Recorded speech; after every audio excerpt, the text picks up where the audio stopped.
किस तरीके से वो यहाँ कोटा क्यों पहुंचे हैं और छात्रों से वो क्या संवाद करना चाहेंगे। अभी कुछ ही क्षणों में राहुल गांधी को सुनेंगे। हम आपको बता दें कि राहुल गांधी लगातार जो है छात्रों के मुद्दे वो उठा रहे हैं। अब कुछ ही देर में राहुल गांधी का आप इस शोर से अंदाजा लगा सकते हैं कि राहुल गांधी को सुनने के लिए हजारों की तादाद में छात्र इकट्ठा हुए हैं। राहुल गांधी पहुंच चुके हैं स्टेज पर। दरअसल हम जितनी तमाम सारी पॉलिटिकल रैली और इस सब कवर करते हैं वहां आप जो देखते हैं कि जो कार्यकर्ता बहुत बड़ी तादाद में होते हैं, लेकिन ये एक ऐसी रैली में पहली बार देख रहा हूं जैसे कोई लाइव कॉन्सर्ट हो रहा हो। दरअसल लाइव कॉन्सर्ट में इसलिए कह रहा हूं क्योंकि वहां युवा किसी दबाव में नहीं आता, अपने आप को जो है एक तरीके से अपने उसके लिए पहुंचता है। लेकिन तरीके के आज यहाँ छात्र यहाँ पहुंचे हैं और इतना टाइम 2 से 3 घंटे हो गए लगातार छात्र जमे हुए हैं। रैलियों में जो कार्यकर्ता आते हैं वो निकलते रहते हैं, लेकिन यहाँ जो छात्र हैं ये लगातार ऊंचाई पे चढ़ने की कोशिश कर रहे हैं कि किस तरीके से राहुल गांधी की एक झलक पा लें या अपने मोबाइल पर उनको कैप्चर कर लें। तो ये राहुल गांधी की दीवानगी है जो लगातार देश के हर हिस्से में देखने को मिलती है। राहुल गांधी बिल्कुल स्टेज पर पहुंच चुके हैं। हेलो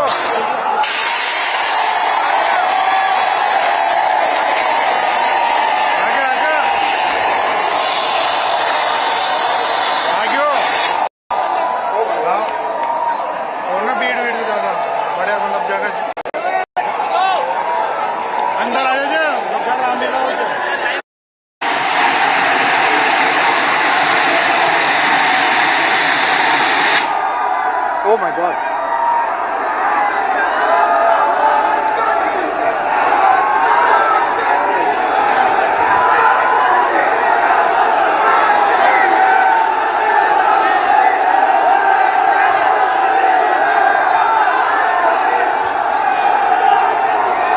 कितना प्यार करते हो और जोर से बताओ आवाज के साथ, come on. Hello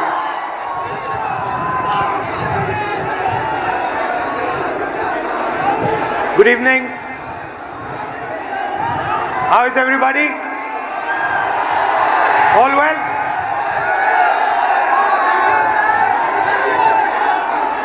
I'm very happy and honored to come to stand here in front of you, in front of you in Kota. And the reason I've come, I want to make absolutely crystal clear that this is not a political meeting. This is a meeting about you, about the young people who are struggling to get a future. I will not say the words BJP, Congress, politics, elections. They will not come out of my mouth this evening. This evening is about you. It is about what you're facing. It is about the challenges that you're dealing with every single day.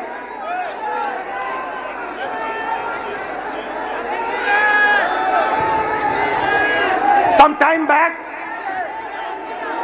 I walked from Kanyakumari to Kashmir. 4,000 kilometers रास्ते में आप जैसे लाखों युवाओं से मैं मिला, हजारों युवाओं से मेरी बात हुई, डिस्कशन हुआ और मेरा एक ही सवाल होता था, आप क्या करना चाहते हो? मुझे 5 जवाब मिलते थे, छठा जवाब नहीं मिलता था। Engineer, doctor, lawyer, IAS or then forces. These are the 5 answers I used to get. So the first question that came in my mind, मेरे दिमाग में पहला सवाल उठा कि देश के युवा देश के भविष्य होते हैं, हमारा एजुकेशन सिस्टम हमारे युवाओं को सिर्फ 5 ऑप्शंस क्यों देता है? यह सवाल बहुत बार मैंने पूछा, वही जवाब मिला। तो यात्रा पे मैंने 15-16 लड़कियों के साथ मीटिंग की और उनसे पूछा क्या करना चाहती हो। किसी ने कहा इंजीनियर, किसी ने कहा डॉक्टर, किसी ने कहा लॉयर, वही 5 जवाब। और फिर मैंने उनसे पूछा मुझे सच बताओ क्या करना चाहती हो, तुम्हारे दिल में क्या है? सच्चाई ये थी कि जो वो करना चाहते थे और ये जो 5 ऑप्शंस थे इसमें बहुत फर्क था। कोई ऑथर बनना चाहती थी, कोई डांसर बनना चाहती थी, कोई एस्ट्रोनॉट बनना चाहती थी। फिर मैंने एक टेस्ट किया, मैंने उन्हीं लड़कियों से एक सवाल पूछा, आप में से कितनी लड़कियां पायलट बनना चाहती हैं? एक भी लड़की ने हां नहीं कहा। वहां पे चीफ मिनिस्टर का हेलीकॉप्टर था। मैंने हेलीकॉप्टर पायलट से कहा 5-6 लड़कियों को आप हेलीकॉप्टर में ले जाइए, जॉय राइड कराइए, कॉकपिट दिखाइए। फ्लाइट हुई, लड़कियां हेलीकॉप्टर पे गईं। जैसे ही वापस आई मैंने सवाल पूछा क्या करना चाहती हो? सारी की सारी लड़कियों ने कहा हम पायलट बनना चाहती हैं। मतलब हिंदुस्तान का एजुकेशन सिस्टम, सबसे पहली कमी इसकी कि हम जो हमारे बच्चों के सपने हैं उनको पूरा नहीं करते हैं। जो उनके ऑप्शंस हैं, जो वो ऑप्शन चाहते हैं, उनकी हम रिस्पेक्ट नहीं करते। उसके बाद यात्रा के बाद मैंने एजुकेशन सिस्टम के बारे में और थोड़ा सोचना शुरू किया। सवाल उठे। दूसरा सवाल, पब्लिक सेक्टर एजुकेशन सिस्टम क्यों खत्म हुआ और प्राइवेट सेक्टर का जो एजुकेशन सिस्टम है ये इतना महंगा क्यों है? और फिर कुछ दिन पहले मैंने अखबार खोला और मुझे यह दिखाई दिया, sorry, young people are India's future. Every one of you is unique and talented. India succeeds if you succeed, and India has a duty to protect every single young Indian person, every single student. खैर, कुछ दिन पहले मैंने अखबार खोला और मुझे यह दिखा अखबार में। पता नहीं आपने ये चिट्ठी देखी है या नहीं देखी है? देखिए आपने ये चिट्ठी? ये आकांक्षा ने ये चिट्ठी अपने माता पिता को लिखी। आकांक्षा आज हमारे साथ नहीं है। आकांक्षा ने सुसाइड किया, मगर ये 15 सेकंड आप इस चिट्ठी को अच्छी तरह पढ़िए।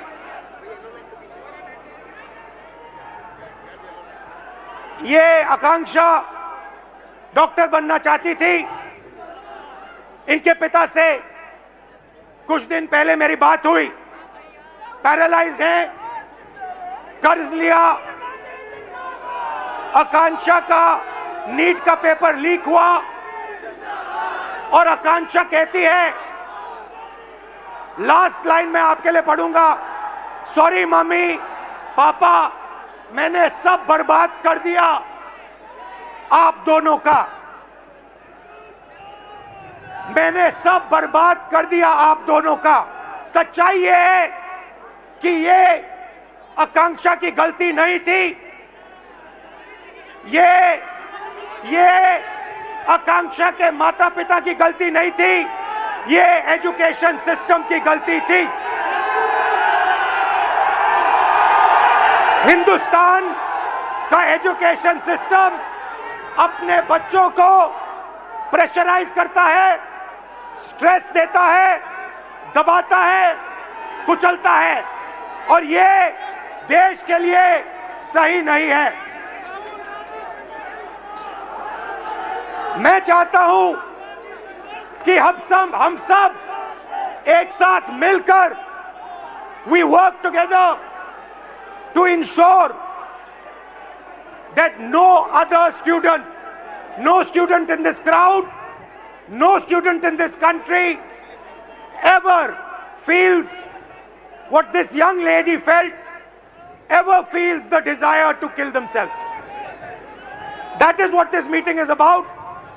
This meeting is not a political meeting. It is about discussing India's education system, what is wrong with India's education system, what needs to be corrected in India's education system. Whatever I'm going to present here is based on data, and I'm absolutely sure, 100% sure, that every single political party, every single leader in India will accept what we are saying here. There is nothing in this presentation that anybody in India will not accept. Every single student will accept what I'm going to say here because it is the truth, 100% the truth. Next. This dot, ये जो बिंदु है, this dot represents one student. On this screen, this dot represents one student. There are about 3,000 students in this meeting. I want a student who's studying for NEET, student who's studying for UPSC, student who's studying for IIT to come to the stage.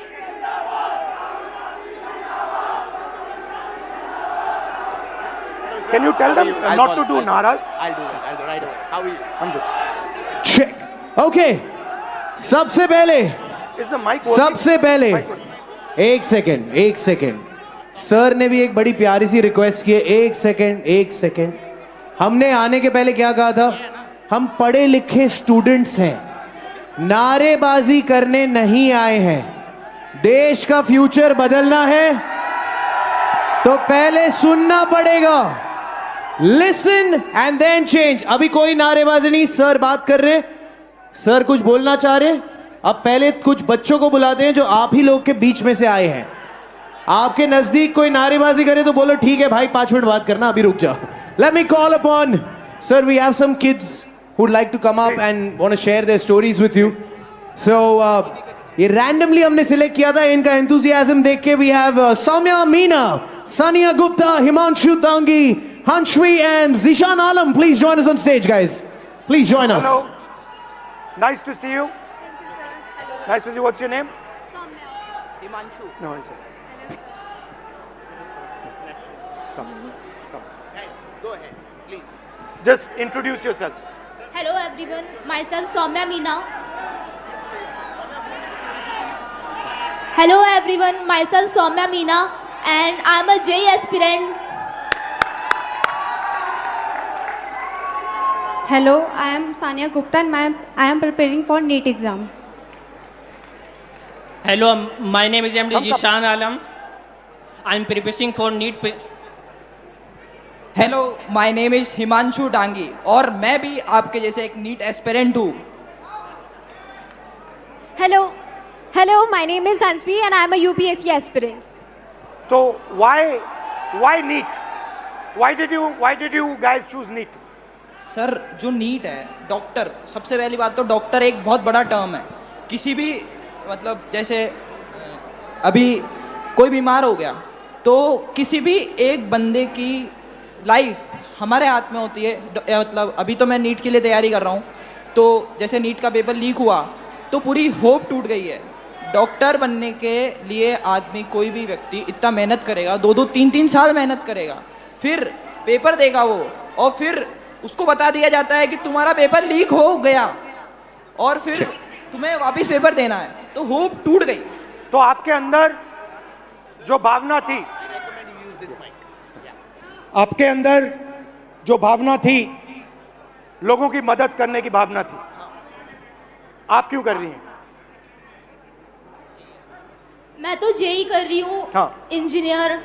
तो engineering तो मैं सिर्फ इसलिए कर रही हूँ कि अच्छा मेरे को एक्सपोजर मिले कॉलेज में जाके, जैसे कि हायर कॉलेजेस है, आईआईटी बॉम्बे हो गया, आईआईटी दिल्ली हो गया, तो वो काफ़ी अच्छे कॉलेजेस हैं जिसमें आगे जाके हमें इंजीनियरिंग में नहीं बाकी और चीज़ों में भी बहुत सारी अपॉर्चुनिटीज़ मिलती है। तो मेनली तो मैं अभी एक्सपोजर के लिए कर रही हूँ। और आपका? So actually, I have always been interested. I'm a very social person, so I think UPSC would genuinely help me engage in society and make policies and decisions. And you? Sir हम लोगों को बचपन से सिखा ही यही दिया जाता है कि आपको बड़े होकर डॉक्टर, इंजीनियर ये सब बनना है, तो एक मन से बचपन से ही वो सपना बन जाता है कि डॉक्टर बनना ही मगर है। अगर आप सब कुछ बिल्कुल फ्री छोड़ दिया होता और असलियत में आप क्या करना चाहते हो, तो फिर क्या जवाब मिलता? सर मेरे को डांसिंग में बहुत शौक था। आपको डांसिंग में शौक है, आपको? सर हमको डॉक्टर ही बनना था। डॉक्टर मेरे बनना जो अंकल थे वो हार्ट अटैक से डेथ कर गए थे 2019 में, तो इसीलिए मैं मतलब अर्जेंट मतलब वो उन्हें नहीं मिला, तो इसी की वजह से वो डेथ कर गए। तो बस इसी के कारण मैं डॉक्टर बनना चाहता हूँ। और आप? अगर आपको पूरी फ्रीडम दिया गया तो क्या करोगे आप? सर नीट ही करोगे, डॉक्टर ही बनोगे? सबसे पहली बात तो ये कि जैसे कि मैं कुछ पढ़ रहा था तो मुझे पता चला कि सिर्फ 5 चीज़ें, 5 प्रोफेशंस जो लोग बस देखे देखी फॉलो कर रहे हैं: डॉक्टर, लॉ, इंजीनियरिंग और मैं भूल गया थोड़ा सा, सॉरी सर। रिलैक्स। तो अब कोई लोग खुद से पीछे करते हैं, मतलब ऑप्शंस नहीं है। सबसे पहली बात, मेन बात ये है। तो अगर आप नीट की तैयारी कर रहे हो, हाँ, अप्रोक्सीमेटली कितना पैसा लगता है बिगिनिंग टू एंड?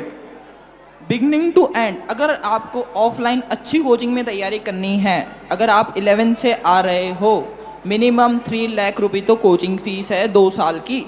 फिर उसके अलावा हॉस्टल फीस 10,000 रुपये मिनिमम मंथली, रूम मतलब जिसमें खाना वाना सब आ गया। फिर उसके बाद पर्सनल एक्सपेंसेस भी रहते हैं तो 2-3 हज़ार वो, तो मोटा आप मानिए 1,20,000 हॉस्टल की फ़ीस हो गई, 1.5 लाख अपना 1 साल की कोचिंग की फ़ीस हो गई, और 15-20 हज़ार एक्सपेंस भी हो जाते हैं बच्चों के, जैसे बाहर रहते हैं कभी कुछ खा लिया, तो आप मानिए 4 lakh. Everybody agrees? Yes sir. Approximately 4 lakh? Yes sir. 4 lakh. Now आपके फैमिलीज ने लोन लिया है? कितना लोन लिया है? 2 लाख। 2 लाख। पापा क्या करते हैं? फार्मर हैं। किसान हैं। 2 लाख का लोन लेना आपके लिए आसान था, फैमिली के लिए आसान था? आसान तो मिडिल क्लास के लिए नहीं रहता है, मगर एफोर्ड करना ही पड़ता है, कंपलसरी है, कंपलसरी है। अगर लोन नहीं लेंगे तो आगे सिस्टम में नहीं जा सकते। आपकी फैमिली ने लोन लिया? सर लोन तो नहीं लिया था, लेकिन अगर हम गवर्नमेंट एग्जाम जैसे नीट प्रिपरेशन की तैयारी प्रिपेयर कर रहे हैं, और अगर हमारा नहीं क्लियर हुआ तो हम मतलब इंडिया में गवर्नमेंट सीट्स इतनी कम है कि हम प्राइवेट के लिए सोच भी नहीं सकते, क्योंकि उनकी फ़ीस बहुत ज़्यादा है। और भी ज़्यादा है? बहुत ज़्यादा है। जैसे 24 लाख बच्चे हर साल अपेयर करते हैं नीट एग्ज़ाम में, उसमें से 80,000 सीट्स है जो गवर्नमेंट है, तो 23 लाख बच्चों को ना चाहते हुए भी हारना पड़ता ही है। तो उनके लिए प्राइवेट से करने के लिए ऑप्शन बचता ही नहीं है, क्योंकि हर मिडिल क्लास फैमिली 1 करोड़ रुपये अफोर्ड नहीं कर सकती है। तो पैसा आपके जेब से? हाँ। Yes sir. आपके फैमिली के जेब से? Yes sir. रिस्क आपका? Yes sir. डैमेज हुआ तो आपका? Yes sir. रिवॉर्ड की बात करते हैं, सक्सेस को डिफाइन करते हैं। यूपीएससी चांसेस क्या है? Real actual chances. If I say to you, ठीक है, you are a brilliant girl, brilliant student, what do you think your chances of becoming an IAS officer actually are? Sir, no matter how much brilliant a student is, but I think chances are still 1 out of 100. 1 out of 100? Exactly, 0.01%. She's saying IAS officer chances approximately 1 out of 100. What about IIT?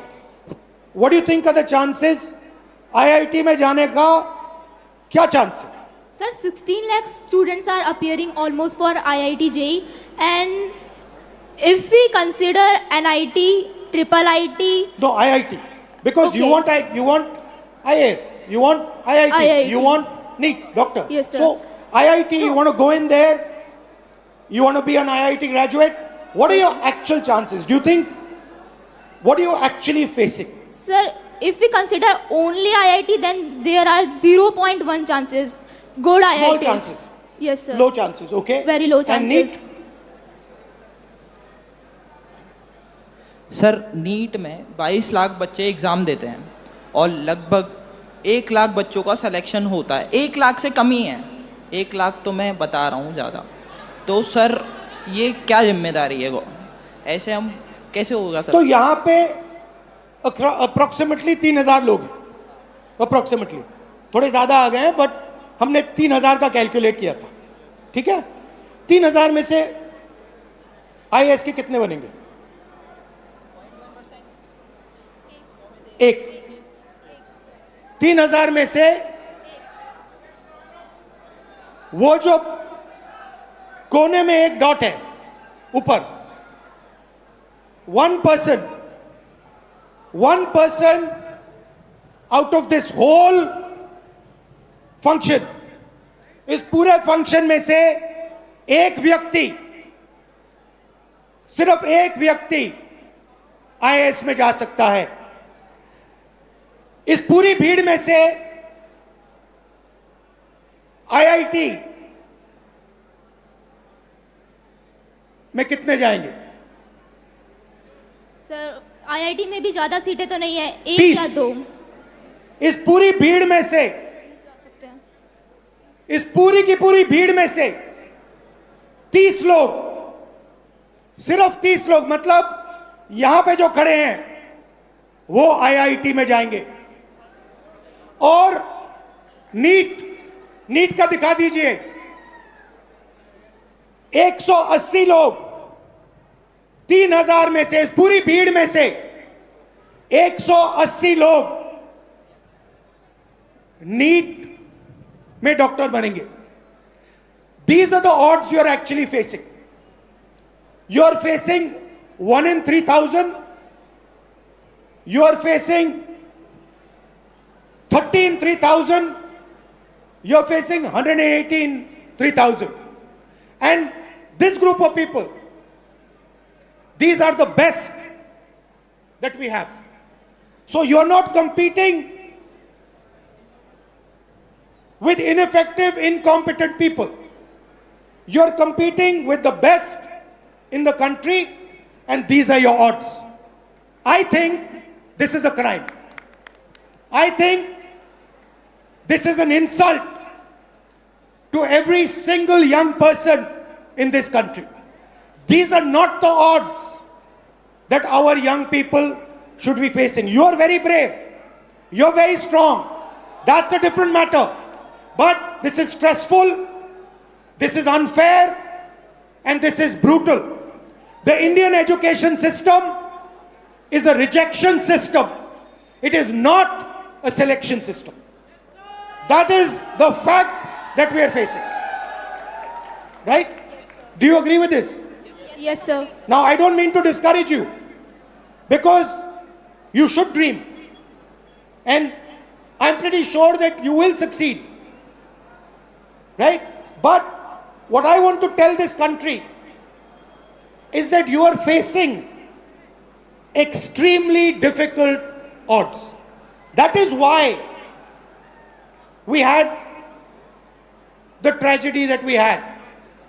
This is not the type of stress that we should be putting our children under. And that is really the main message I want to give in this meeting. First message, we are causing too much pain, too much stress, too much unhappiness to our future generation. Second message, we are only allowing them to do 5 things. We are not allowing her to become a dancer. We are not allowing him to become an astronaut. We are not allowing her to do something she's passionate about. Now the question arises, why is India only asking its children to do 5 things? And the answer to that question is money. The answer to that question is money. Because the system के पैसे सिर्फ इन 5 रास्तों से बनते हैं.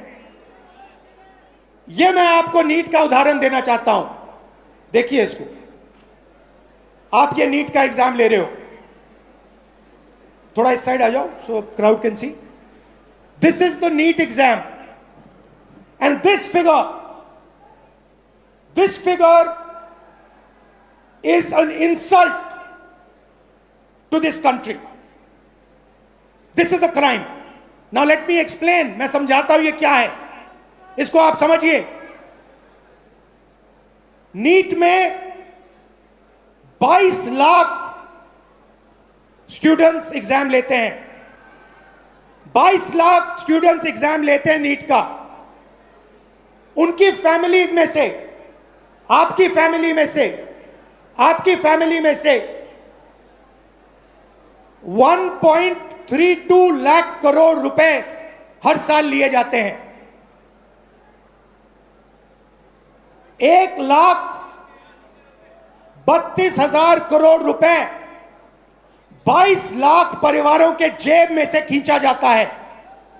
भाई और बहनों, जितना पैसा एक साल में ये 22 लाख लोग देते हैं, उतना ही पैसा हिंदुस्तान की सरकार अपने पूरे के पूरे एजुकेशन बजट में डालती है. 22 लाख लोग एक एग्जाम के लिए एक साल में उतना पैसा देते हैं जितना हिंदुस्तान की सरकार अपने पूरे के पूरे एजुकेशन बजट में डालती है. आप सोचिए इसके बारे में. बट बात यहां नहीं रुकती. बात इससे बहुत आगे जाती है. यह देखिए, 5 सबसे बड़े एग्जाम. यह आपका सपना है. यहां पे जो भी युवा आए हैं, यह आपका सपना है. SSC, UPSC, RRB, JEE, NEET. These are your dreams. 2 crore students take SSC. 5 lakh students UPSC. 3.58 crore students RRB. 15 lakh students JEE. 22 lakh students NEET. Most of the people who take these exams, most of them will not go through. NEET में से 3,000 में से एक निकलेगा. JEE, UPSC आपका मैंने दिखाया. UPSC में से एक व्यक्ति निकलेगा. सॉरी, नीट में से 180. मगर पैसा देखिए इन 5 एग्जाम्स का. अच्छी तरह देखिए. 5 exams, Gen Z families, 3.5 lakh crore रुपया आपके जेब में से निकलता है, आपके परिवारों के जेब में से निकलता है, लोन से निकलता है, दर्द से, दुख से निकलता है. भाई और बहनों, जितना पैसा इन 5 एग्जाम्स में आपके परिवारों से निकलता है, उतना पैसा हिंदुस्तान की सरकार education budget, health budget, labour budget, science budget, women and child budget में डालती है. मतलब 5 मिनिस्ट्रीज का पैसा, बजट का पैसा हर साल इन एग्जाम्स के माध्यम से आपके परिवारों के जेब से निकाला जाता है. और फिर उसके बाद आपको कहा जाता है कि दरवाजा बंद है, आप आईआईटी में नहीं घुसे, आप नीट में नहीं घुसे, आप आरआरबी में नहीं घुस पाए। यह हिंदुस्तान की एजुकेशन सिस्टम की रियलिटी है। अब मैं चाहता हूं कि एक फैमिली, हमने स्टूडेंट से बात की, आपका मैं बहुत धन्यवाद करता हूं। अगर आप यहां रहना चाहते हैं यहां रह सकते हैं, नीचे जाना चाहते हैं जा सकते हैं, जो भी आप पे है। यहां रहना चाहते हैं यहां रहिए। और एक फैमिली, एक परिवार, आइए। ऑलराइट, सो हमारे पास यहाँ पर फैमिली के मेंबर्स भी आए हुए हैं। We'd like to invite on stage Bhavna Mahawar please, and उनके parents Naresh Kumar Mahawar and Parvati Mahawar, please join us on stage. परिवार को थोड़ा स्वागत हो जाए तालियों के साथ। कम ऑन गाइस, हम सबकी कहानी है ये। हेलो, नमस्कार, कैसे हैं? नमस्कार जी, कैसे हैं आप? कब? Mic, can we have a mic? Come आओ। थोड़ा 2 मिनट परिचय, यहां आ जाए। हेलो सर, मैं नरेश कुमार महावर। मैं एक प्राइवेट सेक्टर से मेडिकल होलसेल मार्केट में जॉब करता हूं। ये मेरी गुड़िया है, यूपीएससी करना चाहती है, पर आज का जो सिस्टम है बहुत गड़बड़ है, और मैं चाहता हूं उसको मजबूत करने के लिए राहुल जी सर जो भी नया कदम उठाना चाहे हम उसके साथ हैं। मगर आप एक बात बताइए। जी सर। अप्रोक्सीमेटली उन्होंने हमें बताया अप्रोक्सीमेटली 5 लाख। जी सर। 1 साल का। बिल्कुल सर। जी सर। 1 साल का। बिल्कुल। तो आप ये कैसे करेंगे? रियलिटी सच बताइए सर। वैसे तो मेरे पास फाइनेंशियल प्रॉब्लम बहुत ज़्यादा बिग है, पर अगर जो मैंने मेरे दम से मेरा घर बनाया है, हो सकता है मैं उसको भी सेल कर दूं, पर मैं मेरा बेटे का सपना साकार करूंगा, ये मेरा दिल से। नहीं, मगर देखिए ये आपकी भावना है, ये आपके अंदर है। नहीं, ये जब से ये 10th क्लास में पढ़ती थी, तो जब से ही मैंने इसके सपने के साथ मैंने अपना सपना भी साकार करने के लिए सोचा है, और मैं चाहता हूं कि ये ईश्वर मेरा सपना पूरा करे। ईश्वर आपका सपना पूरा करे, ये हम सब चाहते हैं। जी सर। मगर सच्चाई ये है कि ये जो आप कर्ज लेके काम कर रहे हो, ये देश का काम है, ये आपका काम नहीं है। देश का काम अपने युवाओं को शिक्षित बनाने का है। आप क्या करना चाहते हैं? सर, माय नेम इज़ भावना महावर और मैं एक यूपीएससी एस्पिरेंट हूँ। जैसा कि 2026 में प्रीलिम्स एग्ज़ाम में हम सब ने देखा है कि किस तरह से लेंथी एग्ज़ाम बनाया गया है, जो एक यूजुअली स्टूडेंट के लिए बहुत टफ रहता है। प्लस वैकेंसीज होती है 1000 और फॉर्म्स आते हैं 15 लाख के आसपास। तो मेरा गवर्नमेंट से ये क्वेश्चन है कि बाकी के स्टूडेंट्स का क्या होगा? 1000 वैकेंसीज में 1000 स्टूडेंट सिलेक्ट हो जाते हैं, उसके अलावा जो स्टूडेंट्स हैं उनके लिए भी प्लान बी होना चाहिए। ये मेरी गवर्नमेंट से बट आज हमने रूल बनाया है, गवर्नमेंट से कोई सवाल नहीं होगा, पॉलिटिकल फंक्शन नहीं है। बट मैं आपसे सवाल करता हूं, आपके सामने बहुत बड़ा चैलेंज है। आपके पापा कुर्बानी देने जा रहे हैं, आपके अंदर क्या फीलिंग है? आप कैसे करोगी? डर लगता है? यस, पापा की मम्मी की दोनों की बहुत एक्सपेक्टेशंस है, और मैं पूरी जी जान लगाना चाहूँगी कि पापा मम्मी के साथ मेरा सपना पूरा हो, और मैं इसके लिए पूरी मेहनत करने को तैयार हूँ।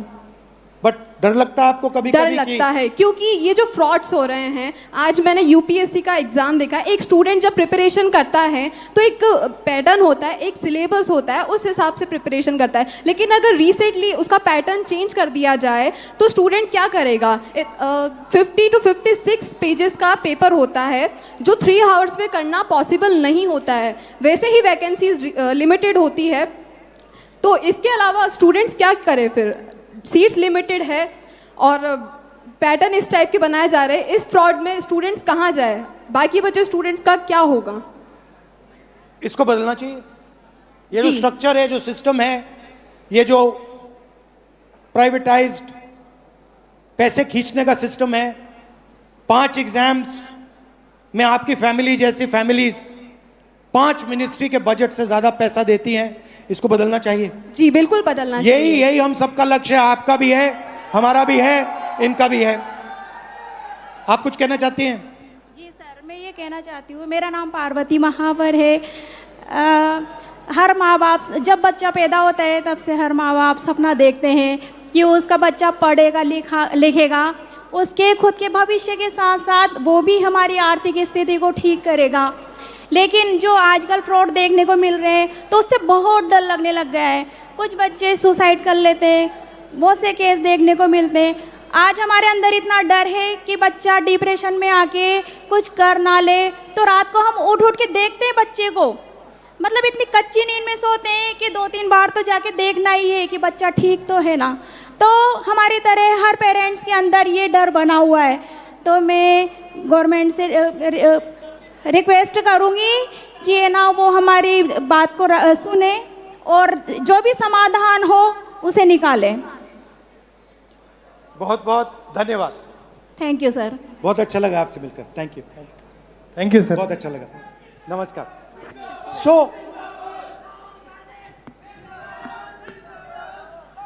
तो ये थैंक यू। तो ये है हिंदुस्तान का एजुकेशन सिस्टम। इसको देखिए अच्छी तरह। India's education system is a extortion machine. ये आपसे पैसे लेने का सिस्टम है, ये सिर्फ शिक्षा देने का सिस्टम नहीं है। ये एग्जाम के बेसिस पर आपसे लाखों करोड़ रुपए छीनने का सिस्टम है।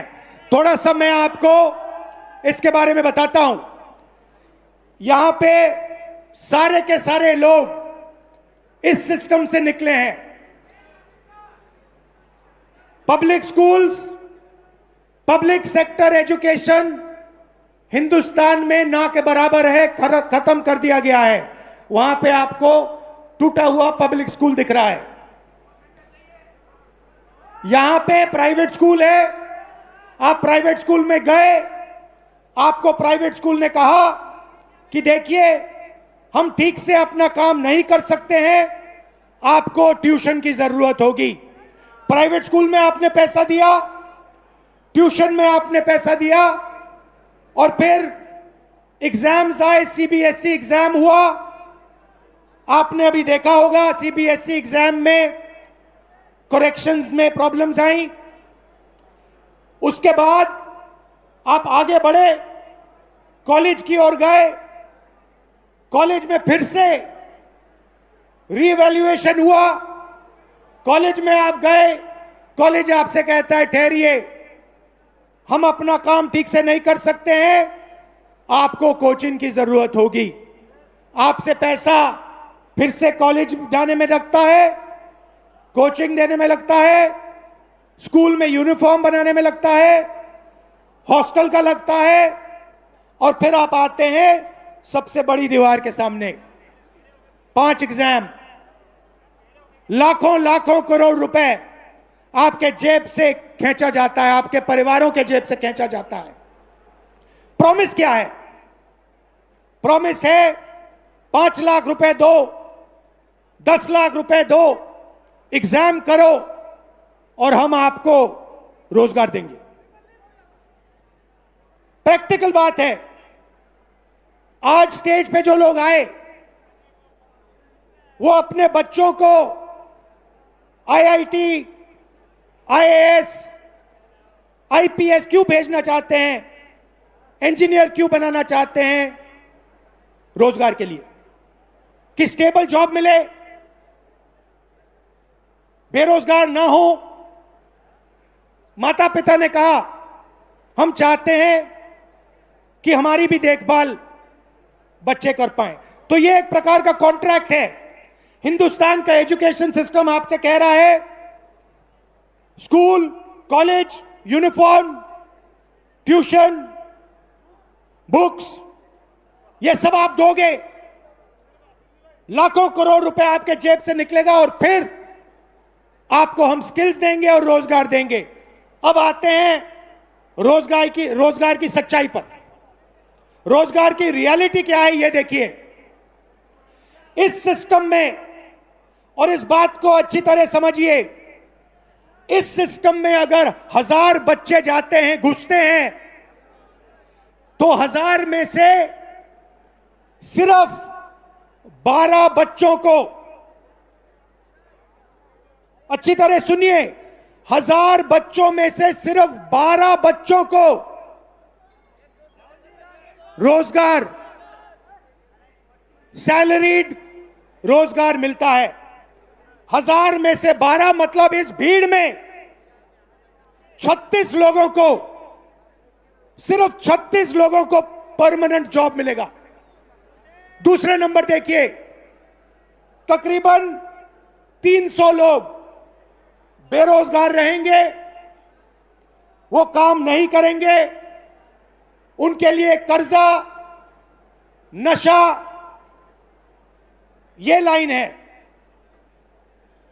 उस साइड तकरीबन 700, 1000 में से 700 लोग या गिग वर्कर, उबर चलाएंगे, ओला का काम करेंगे, या फिर मनरेगा का काम करेंगे, इनफॉर्मल सेक्टर में काम करेंगे, सेल्फ एम्प्लॉयमेंट होगा, कुली का काम करेंगे। तो 2 झूठ बोले जा रहे हैं।